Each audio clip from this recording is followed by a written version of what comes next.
আজকে কর্মসূচি সম্পর্কে দুর্গাপূজা উপলক্ষে প্রতি বছরই আমি 10 মজলিশপুর মণ্ডল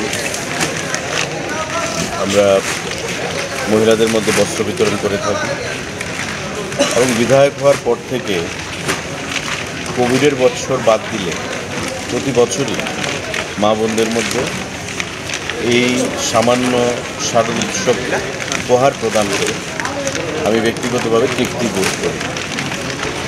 এবার বস্ত্র বিতরণের পাশাপাশি মহিলাদের মধ্যে রানীর বাজার, জিরানিয়া, মোহনপুর, কলাবাগান, এসএল কলোনি, আমার বিধানসভার অধীন যে ব্যবসায়ী বন্ধুরা রয়েছেন, ক্ষুদ্র মাঝারি ব্যবসায়ী বন্ধুরা, প্রত্যেক ব্যবসায়ী বন্ধুকে আমরা সামিল করেছি এই বস্ত্র বিতরণ অনুষ্ঠানের উৎসবের উপলক্ষে কেন্দ্র করে।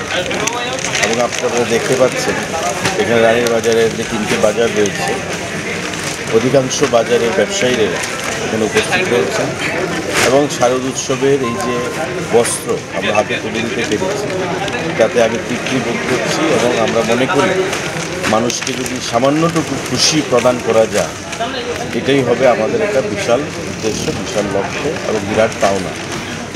শারদোৎসব প্রত্যেকের ভালো কাটুক সেটাই আশা রাখি এবং মঙ্গলময়ী মা দুর্গার চরণে প্রার্থনা জানাবো যাতে আগামী দিন নির্ভেজাল শারদোৎসব আমরা প্রত্যেকে অতিবাহিত করতে পারি এবং প্রত্যেকে যাতে আনন্দের মধ্যে থেকে এই শারদোৎসবকে আমরা অতিবাহিত করতে পারি। আবারও সবাইকে অনেক অনেক শুভেচ্ছা শারদোৎসবে।